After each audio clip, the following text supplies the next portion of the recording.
Today we have on DeFi Dave from Cap Money. Who, it's just Cap. It's just Cap. Sorry, just Cap. Yeah. Good to clarify. Just Cap. Funny, like we were talking earlier. This is a fun, like full circle thing. I've known DeFi Dave probably since I first got on Twitter, and the first podcast I ever did was actually on his podcast.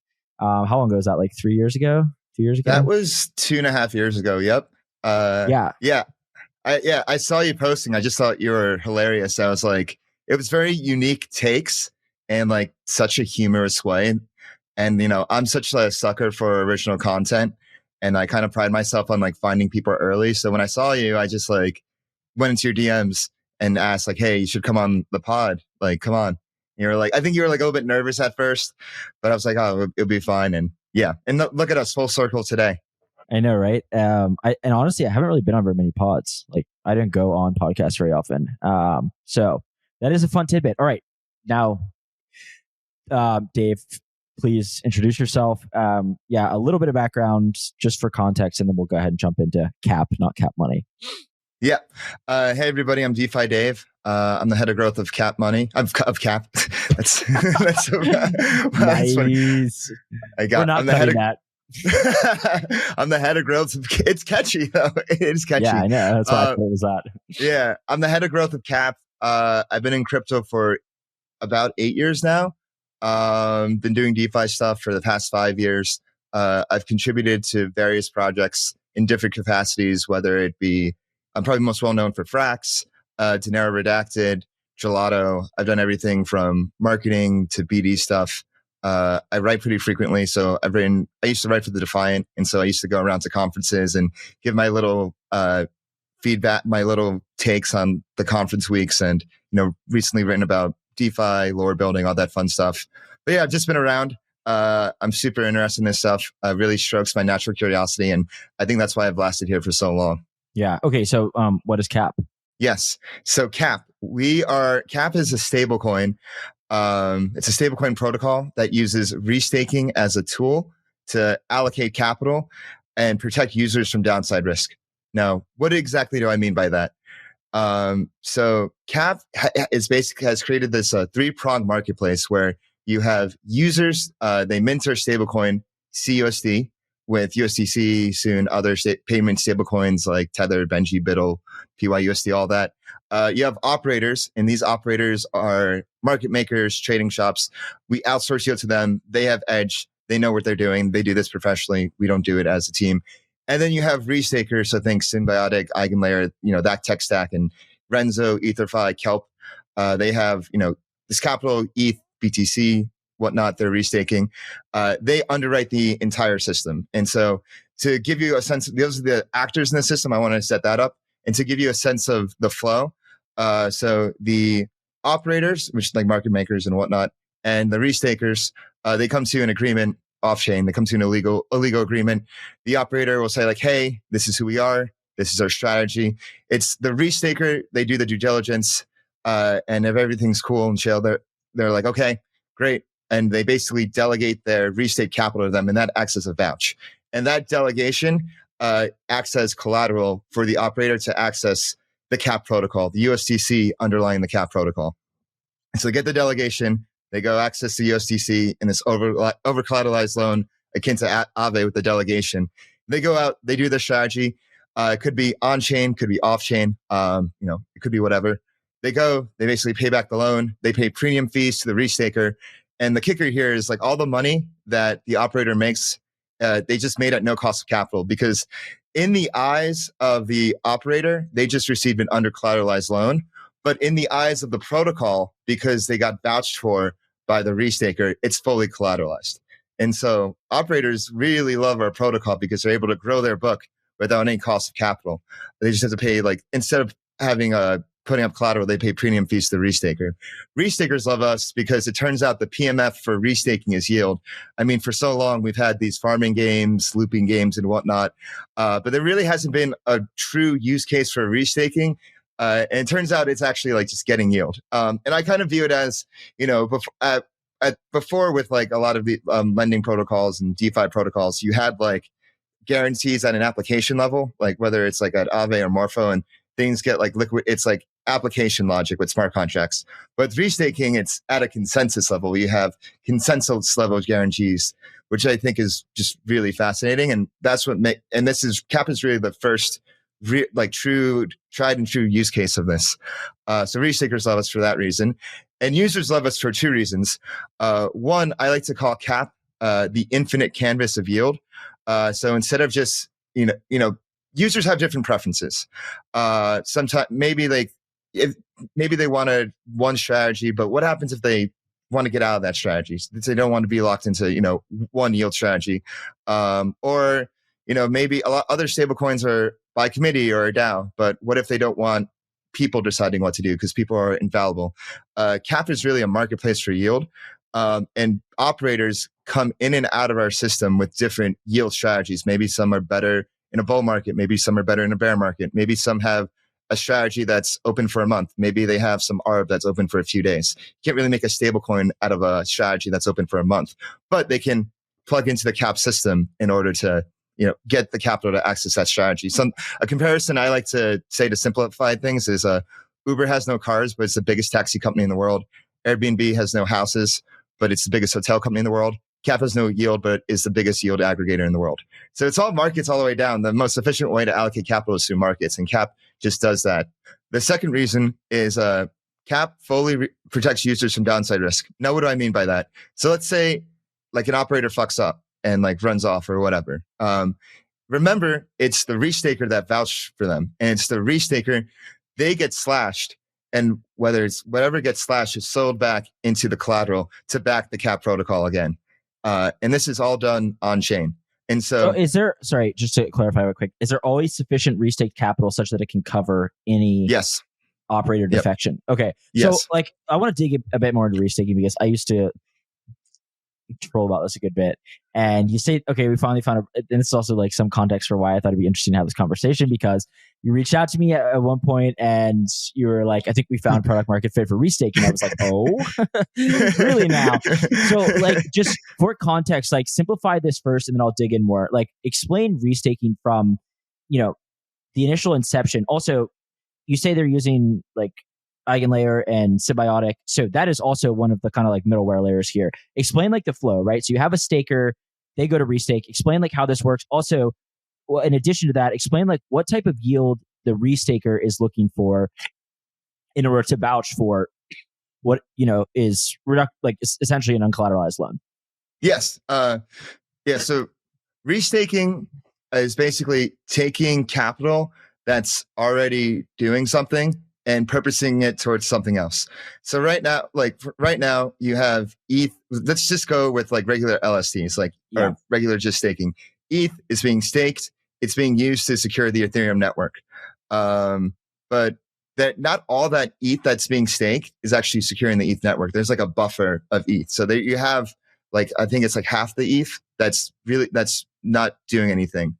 And so that capital can be used towards other things to secure other activities. And so the idea of restaking is we can restake a bunch of other activities, whether it's other chains, whether it's DA, whether it's oracles, whether it's proofs, this and that, which, could all be possible in the future.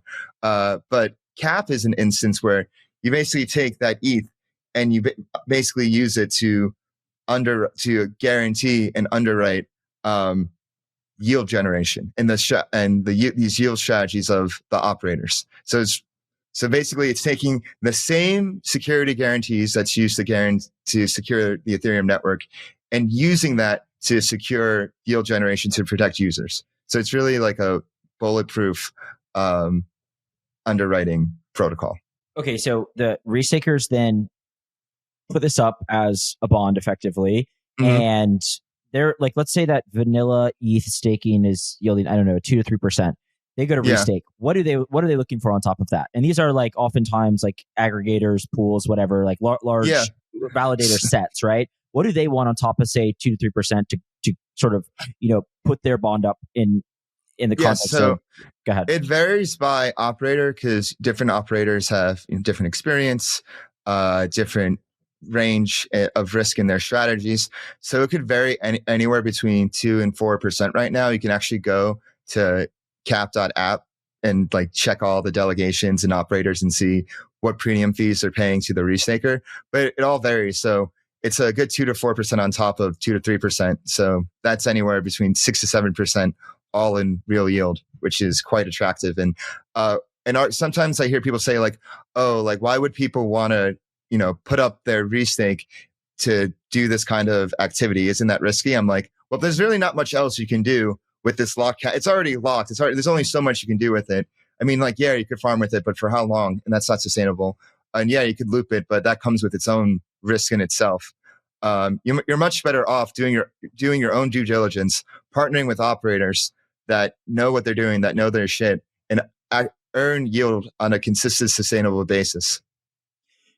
So on top of this, they're only paying 2 to 4%. That seems like quite a good deal for these market makers and operators like that are going to go and so does that seem like relatively low or no? Because like, okay, like for example, so you have to keep in mind they have to the protocol has its own interest rate as well. That has its own like rate that they're borrowing from. So it's in a way they're taking out two different loans. It's like one is from the protocol and the other is for like the right to receive a delegation. So from the protocol, it varies. So let's say it's like 6%. And then from like the restakers, it could be like 2 to 4%. So it could like vary anywhere between like 8 to 11% total. And let's call that it's called the hurdle rate. And they just have to beat the hurdle rate for their strategy. So they have to beat anywhere between 8 to 11%, depending on the market conditions. Okay. So what are these operators doing? I know this isn't like so relevant to the actual cap side of it, but like, what are they doing on chain? Like, are these, like HFTs and hedge funds or what? Like I saw on the website. So you've like, I don't know if this was your raise or the operators, but like Franklin Templeton and like hang on, I was looking earlier. So like are I don't know if that's it's both. It's both actually. So yeah. So like, what are they doing? Yeah. So yeah, Franklin Templeton let her seed, the non-operator, but they let her seed round. Flow traders, like flow traders. Yeah. So they're doing all sorts of strategies, both on chain and off chain, and that's really the magic of Cap. Is you have these regulated TradFi firms, Wall Street, they're coming on chain to access capital because it's the most efficient. We're offering them a very good deal, and it's the most efficient way for them to access capital. They can go get the USDC, get whatever collateral that's backing it, and redeem it off chain to run their TradFi strategy. They can run, yeah. So that's what makes Cap really unique. We're bringing Wall Street on chain in this regard. Yeah. Okay, that makes sense. All right. Wait, can you just like distinguish this from? And I think I understand the difference, but like distinguish this from something like Wildcat, which is our friend Lawrence's project, right? Where that's like just pure kind of like under collateralized lending. Like explain maybe just one more time, like the distinction there, how you would view the distinction there with like the restaking aspect being able to sort of like cover any type of losses. Yeah, for sure. So Wildcat, that's pure under collateralized lending. Well, with us, there's protection there with restaking. They're two different systems with their own different trade-offs. Like, Wildcat system may be more capital efficient, but here we're a stablecoin and we offer protection. So we have two different objectives, for sure. So two different products in that regard. And like another way I like to frame Cap is kind of like a commercial FDIC in terms of the way it offers protection, because in the same way that the FDIC protects bank accounts for up to $250,000, Cap protects basically all the stablecoins in circulation. Yep, in the same manner. Yeah. Okay. So that does make sense. Have you had any operators go bust? No, not yet. We don't want to see that happen. I don't want to see that happen. But yeah. No, but like, okay. Another question though is, let's say it is somebody like Franklin Templeton who is borrowing, like as an operator. Is there any legal recourse, or is it just that bond? Like, I mean, the bond is sufficient because it at least covers, right? But like, could the restaker also go after them in court if they, blow up a position? So let's not use Franklin Templeton because they're not an operator, but okay, that's fine. Yeah, but let's say like anybody. Let's say an operator runs off.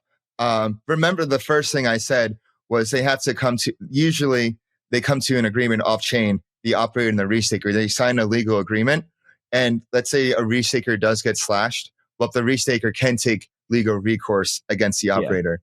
And this is basically what Cap does. It shifts the risk from the stablecoin holder, which you've seen time and time again, get fluxed with DPEGs and, going to zero and this and that. There's this social contract between stablecoin holders and the issuer. Like a stablecoin holder just wants something stable. They just want stability on chain. And the restaker in return, they basically get the yield that the stablecoin holder is foregoing. And for them, so they have to uphold the stablecoin. So it's not the stablecoin holder, it's not signing up for the risk. And basically we move the risk from the stablecoin holder to the restaker. The restaker is taking that first risk. And if something does happen, as a stablecoin holder, they can't really do anything as an individual. There's only so much they can do as an individual. Meanwhile, a restaker is this legal entity. They have, firepower. They have the resources to go after the operator in case anything does happen. Okay, the last little technical minutia. There's two versions of the cap stablecoin, right? Is there like a yield bearing version and a naked vanilla version? Is that how? Yeah. So explain that. So we have CUSD, which is our digital dollar, doesn't earn any yield, straight up dollars on chain. It's digital dollar on chain. And then you have stake CUSD, which is the amalgamation of the borrowing that's happening and our base rate as well. So when our collateral isn't being lent out to these operators, it's just put in our base rate, which right now is Aave. So that's that's our base rate. But when it is being lent out, we're lending it out to operators. They're performing these different strategies.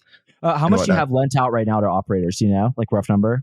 I think right now we have 15, 20 million lent out to operators at the moment. And so we're working on getting more online. More are coming online as we speak, which is exciting to see. It's a process because it is a new system. But like I said, all the restakers are really excited about it. All the operators are really excited about it. When you're doing new things, it's a bit of education to get everybody up to speed. But once they see the yield coming in, money talks. The other thing too, I was going to ask is these operators, once again, going off and doing their own proprietary strategies. Is there a duration? So what happens if somebody, pays it back in a week, right? And so you're kind of locking this up, or everybody along the kind of middleware supply chain is expecting, 5% yield, obviously on top of the restaked aspect. They're expecting an additional 5% yield, but this ends up, being a strategy where they pay back in, call it a month. And then so it kind of reduces the actual nominal amount. What do you think about the terms of these loans and how quickly are they paid back? Yeah, for me, it's a matter, it's up to the operator to manage these loans. And, this is what they do for a living. And so I have full confidence in our operators to do so. We're the ones that we've onboarded first, or like I said, they're your flow traders, they're IMC, they're Frostinara, they're all these operators. And it's the restakers, like I said, it's the restakers that do the due diligence and vouch for them. If I had to summarize CAP in one way, it's we outsource to people that know their shit. We outsource to people that know what we're doing, and we bring them together in a way that works to their best incentives. And so with the operators, we offer them the best way to earn yield. With the restakers, we offer the best way for them to earn yield on their restake capital. When you're restaking, you're staking for a reason. Here's the thing with, all finance comes with risk. And so you can't earn yield without risk, but it's a way that you manage the risk. And so to make sure that if something does happen, users are covered. If something does happen, restakers can take action against the operators. There's no such thing as a free lunch. Let me take a moment to talk to you about Ellipsis Labs, a team I've known for a while building some of the most interesting products in the space. The Ellipsis team is one of the few that I can consistently point to and say, these guys really know what they're doing. They're backed by Paradigm, Electric Capital, and Han Ventures.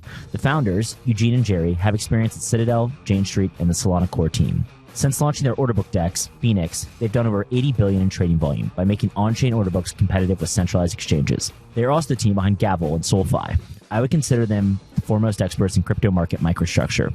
The best part is Ellipsis is hiring for New York-based engineers. Work with a small, focused team who are results-driven, collaborative, and use a modern stack. If you're an engineer who wants to work on infrastructure that's already proving itself in the market, go to ellipsislabs.xyz. Okay, now back to the show. So with your just native kind of stable coin, how do you how do you view this in the landscape of stablecoins as a whole? Like, do you view this as a payment stablecoin, or are you guys really trying to position yourself? Like, for example, Athena. I talked to Guy, and he's Mhm. very clear and I think very conscientious of the positioning of the Athena Yeah. project, which is we pay yield as a function of funding rates on perps, right? And I think he Yeah. internalizes very well that USDT is this massive behemoth. Let's try to be synergistic versus trying Yeah. to attack, the payment stable coins in the third world on Tron. How do you kind of view the long run of Cap? And I will say that is like very interesting, right? Because with stable coins, a lot of these are much more like structured products or derivatives in many ways, right? Like when we say Mhm. stablecoin now, there's like a whole massive spectrum of what that means in practice. So I'm kind of curious, like in terms of the Cat project specifically, where do you guys like want to see yourself Yeah. positioned going forward? Yeah. I put stablecoins in two different buckets as well. So payment stablecoins, these go for distribution. Specifically, these are stablecoins that are usually backed by treasuries and cash. And they're going, that's your Tether, USDC. We're not trying to compete in that. And then I view yield bearing stablecoins. They're really infrastructure stablecoins, and they do something to earn yield in a way that payment stablecoins can't. Payment stablecoins are just naked treasuries, in my opinion. Yield bearing stablecoins, they have different strategies. They can choose whether it's just funding rates in the basis trade, whether it's a committee deciding what to do, or with Cap, whether letting markets allocate to the best yield strategy. So I view us as, in a way, infrastructure, and I view us as a layer on top of these payment stablecoins like USDC and Tether. In the long run, who do you expect? I mean, right now you have like it looks like more kind of crypto native hedge funds and operators. Like, do you think that like how easy would it be for, I don't know, throwing something out, Citadel to tap into this, right? Like a huge like SIG or one of these big like hedge funds that SIG is launch, actually one of our investors, actually. So okay. yeah. So like how easy is it for somebody like that to tap in, and like obviously, like you said, the restakers and operators kind of have their own, legal agreements, but is it easy for them to tap into something like this where they can start borrowing, quickly and on, pretty favorable terms? I think my long view is that everything will come on chain. All of finance will come on chain, whether it's tokenized, whether, bringing liquidity. I think that's the future we're heading towards. And with that mindset and that long view, I do see the Citadels of the world and everybody else in the world coming on chain. And I mean, you see this happening now. You see, not even Citadel, but you see Robinhood building an L2. You see Tempo happening with Stripe and whatnot. You see, there's so many. I feel like every other week there's like some big announcement of TradFi coming on chain. Hell, what was the announcement today? The owner of the New York Stock Exchange invested in Polymarket, the Intercontinental Exchange. Yeah. So the whole world's going to come on chain. But it's just a matter of like how it comes on chain. I think stablecoins are really going to dominate it just because of a question. It's really a matter of liquidity. So a meme I posted a while ago, and so the meme of like, it's like people like raising their hand and then not raising their hand. It goes something along how I put it. It goes along the lines of, how many people want to tokenize everything? Everybody raises their hand. How many people want to provide liquidity to it? Nobody raises their hand. Yeah. And so it's hard to even in TradFi, in the traditional finance world, it's hard to bring liquidity to exotic assets, let alone on chain. And I think stablecoins will make it easier for there to be liquidity for exotic strategies. Okay, a little bit of a different subject, but similar vein. Restaking in general, you like we were joking, this is the final, like we finally found something useful for restaking. What else has seen success with restaking? I haven't followed this, so I'm like being earnest and asking. This is not like a totally it's not a loaded question. I mean, it's a little bit, but like what other like product, are there any other sort of, viable product market fit for restaking in your opinion?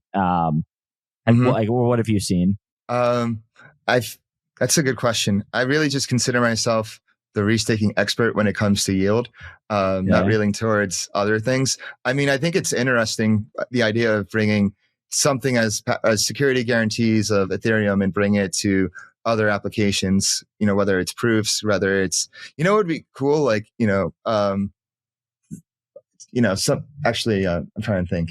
I'm not sure, to be honest. I'm really not sure. Yeah, I'm not either. Yeah. But there's like this huge, I mean, the reason I ask obviously because there's a massive kind of, narrative of this, particularly during the bear market. This was like a fixation. And while I don't know what exactly is being restaked or has like found real traction with restaking, this like cap does make intuitive sense to me. Yeah.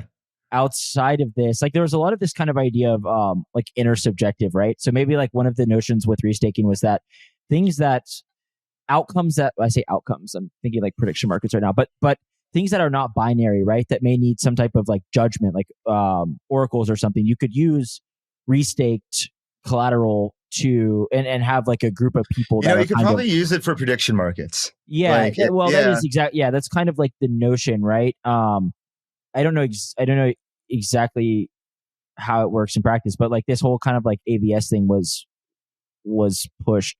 So I don't know. I was just curious if you'd seen anything else. Like what else is like EigenLayer and Symbiotic being used for, I guess? Yeah, I think EigenLayer is doing really big push with EigenCloud. And so I think restate cloud storage. Yeah, I haven't looked into it too much. EigenLayer and Symbiotic have both been super helpful in getting us off the ground with their support. So shout out both of them. Much love. Yeah. Oh, one other question I had. Like it can be either restaked ETH or I know like Symbiotic offers like a bunch of different assets, right? And do you guys use Karak or however it's called? Just Symbiotic and EigenLayer. Right now it's ETH and BTC. What is the percentage of like ETH to BTC? Is like almost all ETH is like the restaked asset? Right now it's mostly ETH. We are actually going to bring on LPTC pretty soon, so that's pretty cool. Okay, we're going to announce that Lombard, I guess. Yeah. But in the future, you could really have any asset could be restaked. But right now, we're just going with the big. In the future, we would love to bring on native Bitcoin, so like having Babylon and anything similar to that. But we could see, anything with a lot of liquidity that has a lot of security to it. We could bring on. Okay, in a little bit of a pivot again. So I haven't watched this yet, but you did a speech on stablecoin regulation like 2.5 years ago. What was kind of the premise? And then we can go from there. Yeah, I mean, 2.5 years ago, this was my speech at ETH Denver, and it's really trippy now seeing stablecoins not only just come into the forefront, but for stablecoins to actually pass legislation and be accepted in the status quo and basically the American framework. And basically, I think for everyone in stablecoins back then, it was pretty obvious how powerful stablecoins were to continued American hegemony and continued American financial hegemony. You're basically pushing dollar supremacy abroad in ways that you couldn't before because of just how the banking system was. And it only made sense for them to in the future to legitimize the dollar for continued dollar hegemony and American hegemony. So it seemed like there were obviously there were interests back then, whether it's Elizabeth Warren or other opponents that were just pushing crypto and stablecoins, kicking it in the throat and whatnot. But I wanted something, that someone who I talk to a lot, a good amount, Sam Kazemian, and one of the things he's said, good friend, and he said is it's things turn so quickly. So when things may seem super bleak, they could just turn positive in a snap. It just takes one administration. And so back then, everything was just doom and gloom, stablecoins and crypto. And it's oh, are we going to even stay in the States? And so when I was researching that speech, I was just okay, it really came to mind that oh, wait, stablecoins are not just dollars. They're not just banks. They're a whole new different asset class. So really, I like to say an upgrade to the financial system. And, we were getting some support back then. We were starting to get some support, whether it's Senator Tomey or Tom Eimer. And the pieces were coming together, and it takes time. We're kind of spoiled with being in crypto. Things just move so fast, and we expect everything to move so fast. But Government doesn't work like that. Passing laws doesn't work like that. It takes years to educate people. It takes years for different interest groups to set a foothold in Washington to develop those relationships. And I think what you saw recently with the passing of stablecoin legislation with the Genius Act is a culmination of that. Is those first seeds being planted in 2020 and maybe a little bit before, but really in 2020 when DeFi took off, till now, with the stablecoin legislation passing, and it really established like definitions for stablecoins to exist. Yeah, no doubt. Well, I want to go back to Cap for 1 second. Who do you think is your like? Do you have competition? Is anybody else doing this? And if not, who do you think is like adjacent competition? Like, is under collateralized lending, for example, competition? No, I wouldn't like to frame Cap as under collateralized because we are fully collateralized. Sorry. I'm saying like, are the under collateralized projects your competition?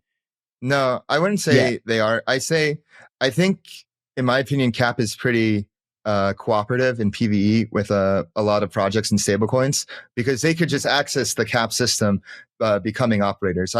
We have this framework at Cap called the Type 3 stablecoin framework, and Cap is a Type 3 stablecoin in the sense that it uses markets to allocate capital towards yield generation. The other stablecoins, I'll just backtrack a bit. So you have Type 0 stablecoins, which are endogenous stablecoins. These are CDPs. These are AMOs. AMOs, they rely on themselves or another system in order to grow. So AMOs are like CRV, Arrow, playing those bribe games. CDPs are leverage.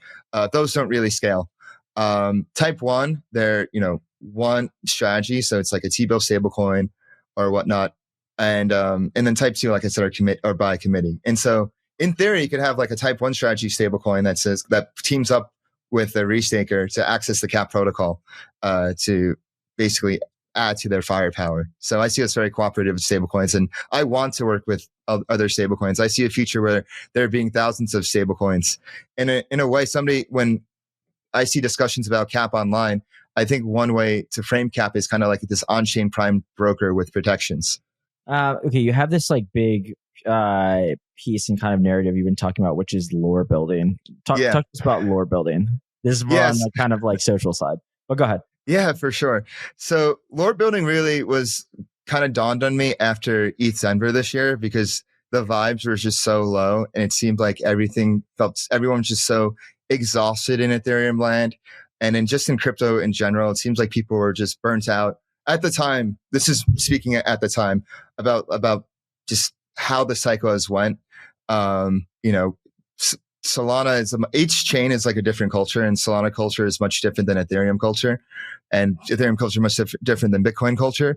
And I kind of saw between that and kind of like my experience with my different side quests, whether it's building, starting ETH Bushwick or with a friend or building like other stablecoins and communities, like what makes the community stick around? Like, why do people like actually care about something? And I kind of came up with this concept of lore building, where it's basically the best. I would define lore building as this act of co-creation within communities, where the leaders of it, they basically set the seeds and set the stage for others to create the narrative that proliferates. And so I like to call Satoshi like the Genesis lore builder, the Abrahamic lore builder, because yes, he wrote the white paper. Yes, he started the Bitcoin forum, but he wasn't the one that made Bitcoin what it was. It was community. It was community creating memes. It was community like creating hodl and spreading those ideas and creating this certain fervency about it. And the thing with lore building is you can't just have like one and done and that's it. There has to be this like continue line of lore builders that brings in new classes of people with to it, basically new blood. And so like early on in Bitcoin, you had Dread Pirate Roberts and bringing utility to Bitcoin. Then you had people like, Roger Ver, like investing in the first Bitcoin projects. And then I think the most interesting one recently is Michael Saylor. Michael Saylor is the lore builder of Wall Street. He's the one that not only built a product, but spoke in their language and was able to get them on board. And what Michael Saylor did was like, honestly, like just so fucking goated and Chad. Like the fact that he had, such like the same energy as those early Bitcoiners, but like bringing it to Wall Street, that undying belief in Bitcoin. And basically, he created DATs. He's like the Satoshi of DATs. And shortly after I wrote that lore building article, it's funny seeing Tom Lee come being basically the lore builder of Ethereum in the same way Michael Saylor was. And I kind of felt vindicated on my lore building thesis. It's basically how you build. It's this idea of building communities. It's not about like top down, like, oh, this is, because a lot of times like people think like, oh, I need like more marketing. Oh, I need KOLs. But like, if you just like pay and just have things that are flash in the pan, you're never going to grow a community that way. You have to give people like a reason to believe, a reason to stay. Because at the end of the day, people stick around for two things. They stick around because they want to make money, and they stick around because they want a friend and they want a community. Yeah, I think what's interesting is that crypto has largely been predicated on this idea, like believe in something. And I do wonder going forward the degree to which a lot of our ideas about this kind of lore building thesis, which are critical with something like Bitcoin and something like Ethereum, where, in many ways, it really, like, the value really does come from the collective belief in its underlying value, versus something like, I don't know, even cap money, where operators it's a viable business for them, right? Yeah. Like it's a very good deal in the sense that like it has high utility, and they may not necessarily care about like a community in the background. So like I am kind of interested in how you view that and also juggle that, because like I've thought, I mean, my opinion is that like I think we're kind of phasing out. There's things in crypto that will always be sort of entirely based on this notion of lore, and I think you're spot on about that. I do think with something like stable coins and integrating into the financial system, they really don't care about our ideology or our lore or being a member of our community, right? So like I am kind of interested. I agree. Where you see this is viable. I definitely hear you. Yeah, I think when it comes down to lore building, the culture predicates the tech. That you can have. Yeah. It doesn't matter what the tech is. What matters is the people and their beliefs and what values of the tech they're willing to defend for it. So with Bitcoin, for a simple thing is 21 million Bitcoin, only 21 million will exist.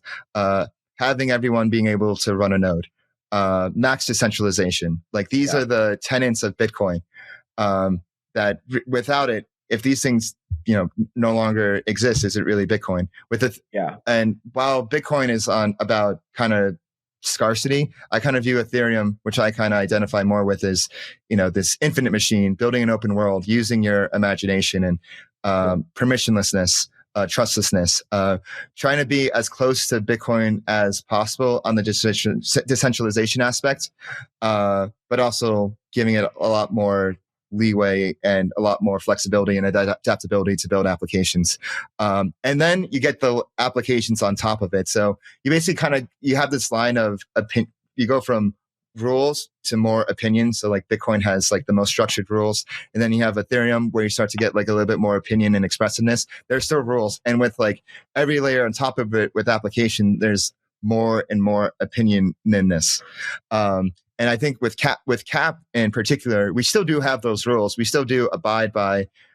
We look at Ethereum as a model for sure. Like something I like to say is, before Ethereum, you had different blockchains that were like Swiss Army knives. Maybe you had like one blockchain that allowed you to issue tokens, and with a DEX, maybe another blockchain where you had like usernames, and whatnot, and URLs and whatnot. And then after Ethereum, instead of being a Swiss Army knife, you had this Turing complete machine where you had this open world to build any application. And so instead of having to hard fork a blockchain to add a new application, you can just deploy your application on the Ethereum blockchain itself. Cap is the same thing with yield and stablecoins. Cap with stablecoins before Cap, it was just one strategy. If they wanted to like add another strategy, they would have to build a new stablecoin, or they would have to manually add a different strategy, which is, there's friction in that process. There's human intervention in that process.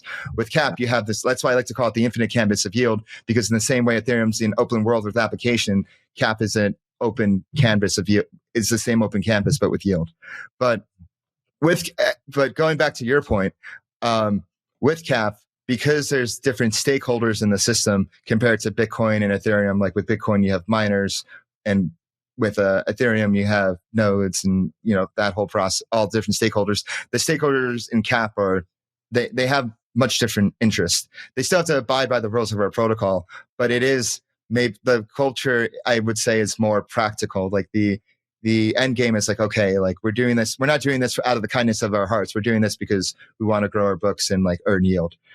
So in that regard, I guess it's much different. Like stablecoins are just a much different product than blockchains, than like the blockchains that they are built on top of, because they have like a very specific purpose. It's like, okay, like they're money, and this is how we live our lives. It's just through exchange and whatnot. So that's why stablecoins are, have been the PMF of blockchains for so long, because people need this shit for different reasons, whether you're in the developing world and you're looking for, something to save in or like send to people just because your currency isn't working, or on the other side of the spectrum, you're, a trading shop and you're looking for an edge and you're looking for cheap capital, and you see this protocol like CAP, like, hey, like this actually benefits my strategy. So it's different ends of the spectrum, the flexibility of it.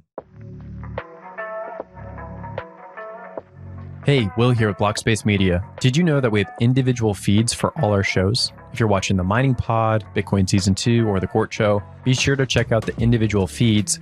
You can find them on your podcast player of choice, whether that be Spotify, Apple, YouTube, etc.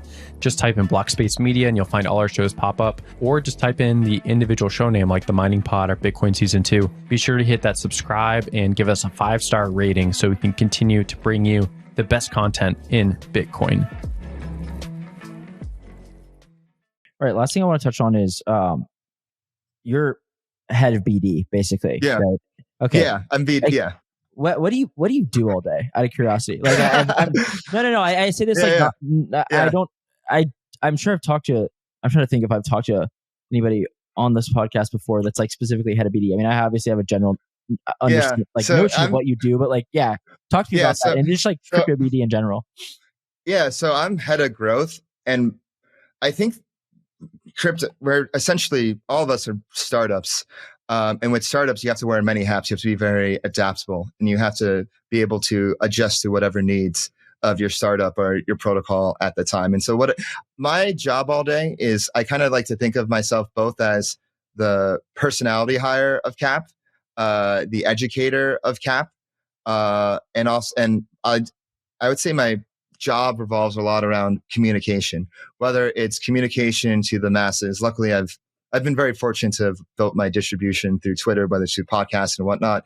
And so, using that channel for education and getting out the word about different things, or just, that's in terms of like marketing and awareness and education, because stablecoins are complicated. It isn't the most intuitive thing. So it takes time to get people to understand. And I think the most important thing is to build trust with people. And so that's one way. That's one thing I do, is just communication on a broad sense that way. And another is more, I guess, B2B, and talking to whether it's developers or heads of strategies or founders, and educating them about CAP and seeing where we can go with partnerships and integrations, because different life cycles of a protocol require different skills. Before a protocol launches, there's really not much partnerships you can do. All you can really do is education. And so I spend a lot of time at CAP thinking of ways of how can I get the word out about CAP. So I spend time producing videos, looking at events that we could spread a good word at.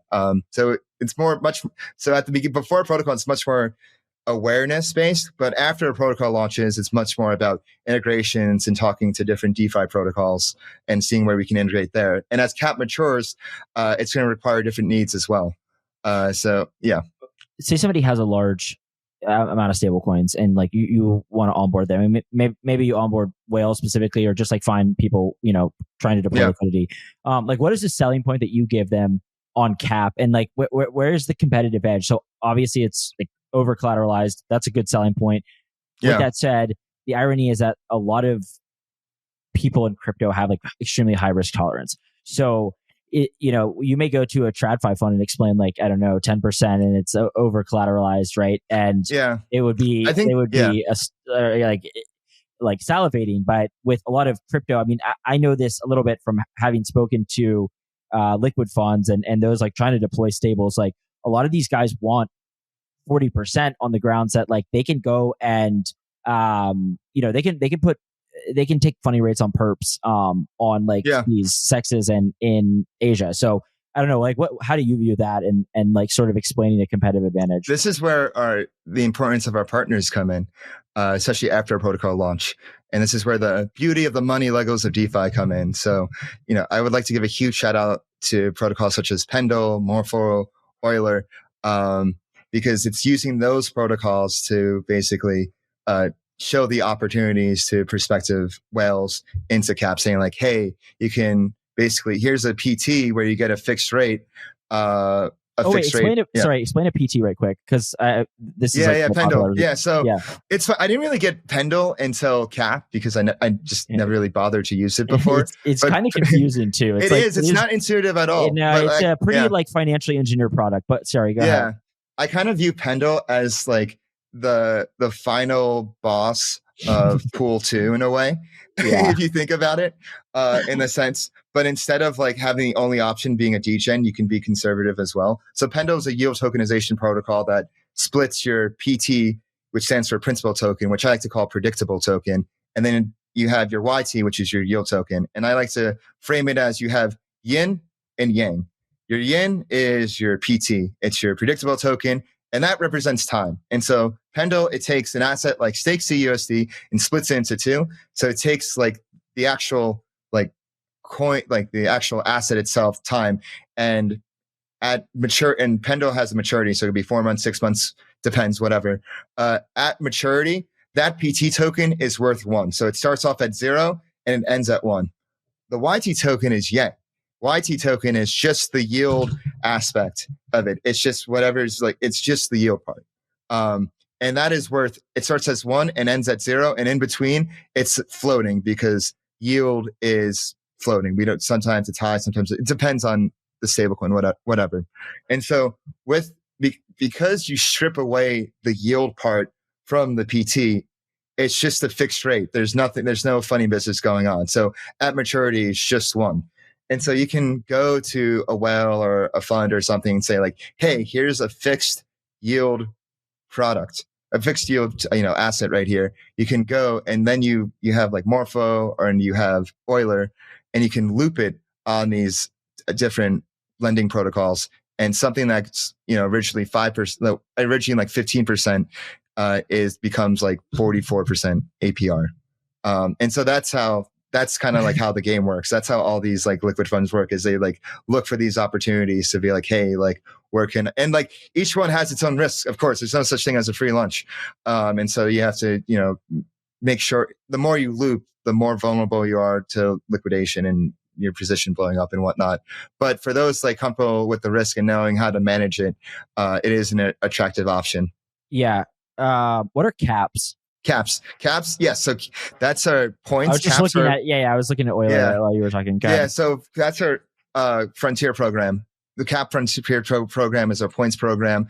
I'm very proud of the way we constructed our points program, because how we kind of thought of it are like, what are the most important activities to incentivize? There are no caps rewarded for anything that's real yield. The only way to earn caps is basically by holding CUSD, which is 10x caps, or like holding the YTs, whether it's like YT CUSD or YT stake CUSD. And why I call like Pendle like the end game of pool 2 is because like holding like the YT CUSD is kind of like the most extreme version of pool 2, because at the end of the day, you want people using your protocol, using your stablecoin, and like people that are like holding caps, they're speculating and it represents speculation. Meanwhile, everything else that's real yield, whether it's like the PTs or stake CUSD, that's just the real yield aspect. We want that to stand on its own. Well, this has been fantastic. You think we covered everything? Yeah. I guess like I have a question for you. Like, what do you think of restaking now, and what's your honest opinion of cap? Because I know you have a very critical eye, so I'd love to hear what you think about restaking after this, and what you think about stablecoins like cap after this. Well, to be honest, I would not have had you on had I thought cap was like a totally like Ponzi game. So I understand what you're trying to do, and I think it's very interesting. a lot of this stuff is, to me, like still so very difficult to parse because it's very incentivized. There's a lot of different things going on. It's a lot of looping. It's we're playing more sophisticated. I mean, Pendle's, like you were saying, the end boss. I consider it kind of like the end boss of like sophisticated ponzification. Now, it's not to say that this stuff. It's not to say that there isn't like viable, long run sustainability for this stuff. I just don't know like what the market clearing rate is for. And this isn't just Cap. This applies to all like projects like this where they're kind of trying to do some version of like financial engineering. I don't know what the kind of like market clearing rate is. And I also don't have a very good grasp on, we were talking about liquid funds, and like I was saying, like, it's kind of hilarious. I talked to these liquid funds and they're looking for, they're willing to degen, right? And I think they kind of have like in their mind, even if they're using sort of a market neutral strategy, they are still looking for like very big asymmetric, almost like binary bets where they're trying to like juice something at a very high APY for X amount of time. So it is interesting. Like, I think if we go back to last cycle, this isn't a perfect analogy, but it'll sort of convey the point I'm trying to make. Three Arrows Capital is not like a real hedge fund that works on Wall Street, right? Like they were doing some absolutely degenerate, like exactly. Yeah. So as we mature and become, sort of increasingly integrated into real finance, I'm interested to see, like I bring up, like, would Citadel use Cap? Maybe they would, but I'm interested to see where this kind of falls. So I do think it is an interesting idea. Restaking, I think, I haven't followed it so closely for a while, but for a reason, which was that I think it was grossly overhyped. There's only so many things to restake for, to be honest. Yeah, and also there was a lot of, I think, misunderstanding of, well, okay, it's pivoted a bunch, by the way. Like, my initial understanding of restaking is not exactly how it's turned out, and particularly with this EigenCloud thing, but we'll put that aside for a second. I think that there was a lot of belief in, okay, you have this like pristine staked asset, and this will be like so useful for security for all of these other things, and that could apply to, well, like nearly anything you could build. Well, the reality of it is, like, once you look at how kind of the market, or rather like developers and builders, like, look at this stuff, they can just go and build a sidechain or an L2 or whatever, and like not need to pay for some economic security or like restake security, right? Like, so honestly, on the application level, I think it makes a bit more sense. Also, there was this kind of like pre-confirmation idea, and it's like, dog, this stuff gets so complicated, and when you're talking about trading, like, there's latency, and like how you trade on blockchains, it's like, dude, they'll just go and make their own thing. Like, they don't necessarily need to use some type of like restaked bond or whatever. So I don't know. I think you found something interesting. Let's put it that way. I hope it works out, and it does make some intuitive sense. But outside of that, I just think that, like, there was a lot of hype. This is like the natural occurrence of all this stuff, right? There was a tremendous amount of hype, and, well, I don't know how many like really viable use cases there are, right? And not even just viable use cases, like how valuable from an infrastructure layer that is, right? Like, it may be such that, and I would just assume this, you don't have to say yes or no, but like, my assumption is that, like, you guys get far more value and actually return using restaking on your side than like EigenLayer or Symbiotic, like, in terms of what they can kind of scrape, what they can charge, like on these infra kind of middleware layers. It's just, there's only so much value to be returned to each individual kind of like part of the supply chain. So yeah, I don't, you probably, my views are probably more or less what you would have expected. Yeah, no, for sure. I was just curious.